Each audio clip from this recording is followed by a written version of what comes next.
and welcome to this week's tasting. Thank you to all of you who have been joining us for our tastings. It's great to see many familiar faces and some new ones. This week, decided to focus on yet another great family winery, family-owned winery and story in really California winemaking, which is Decoy, really Duckhorn, and then the extension they have of their brand, which is Decoy. So the parent company, winery, in this case, Duckhorn, was started in 1976 by Dan and Margaret Duckhorn. So they moved out there, they bought some land like everyone else in the late 60s and 70s, and really wanted to commit to high quality Bordeaux varietals initially. So their first 800 case production was Merlot and Cabernet only. So from there, they kept focusing on really, in my opinion, probably make the best Merlot in California.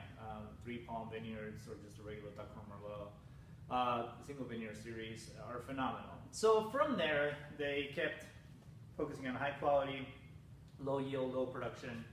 But really the time came about when they had sort of done very well in that segment and wanted to explore going out a little bit more and expanding without sacrificing quality, but to a more approachable price point and to a more approachable, basically winemaking style of wine and demographic. So Decoy was born. So this week we'll be tasting 3 of the Decoys. The first one is the Decoy Sauvignon Blanc. So this Decoy line is basically based out of Sonoma. So you've got Duckhorn and Napa, and then some property in Sonoma. The Decoy line is all Sonoma based.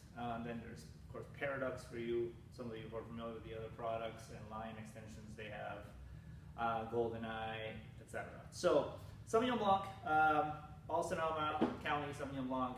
You don't get the New Zealand passion fruit, obviously, nor do you get that Sancerre lemon citrus. It's very California in style, somewhat creamy, yet still bright, great fruit. What I love about these wines is they're mostly very food-friendly wines. A lot of the success that Duckhorn had was in restaurants, and I think from all those years of being in the restaurant world of wines, they understand the importance of being able to have wines that are paired well with food. Fantastic grilled vegetables. Believe it or not, it is grilling season soon. Seafood, chicken, light fare. The next one is Decoy Chardonnay. Again, Sonoma County Chard. Goes through malolactic fermentation, a little bit creamy, medium body chard, restrained on the oak, not over the top. Really kind of the best of both worlds. Really, really high quality fruit.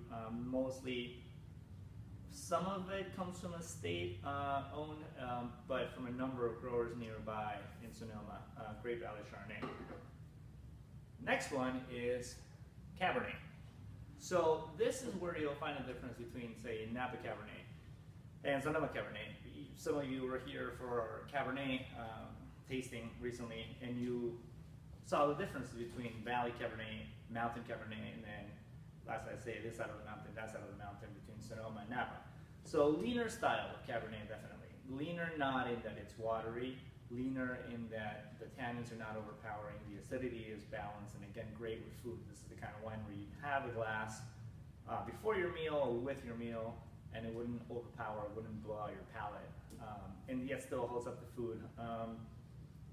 New American Oak regiment, light on the oak, not overpowering, great. And then for fun, as I had to throw in, because I'm convinced it's going to be summer soon, Duckhorn Sauvignon Blanc. So this is done in a Bordeaux style. So what does that mean? Typically you have a white Bordeaux, which would be Sauvignon Blanc and Semillon.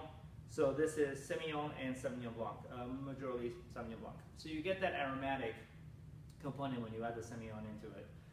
French oak in this one, all estate grown.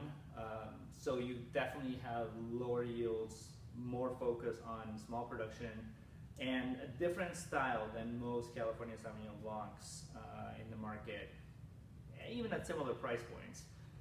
Bright, definitely good acidity, a long finish in it, And the Semillon gives it a just beautiful light hint of the aromatics that you wouldn't normally get just from Sauvignon Blanc. So I thought it'd be a fun little addition to have the parent brand in with these. I look forward to seeing you on Friday.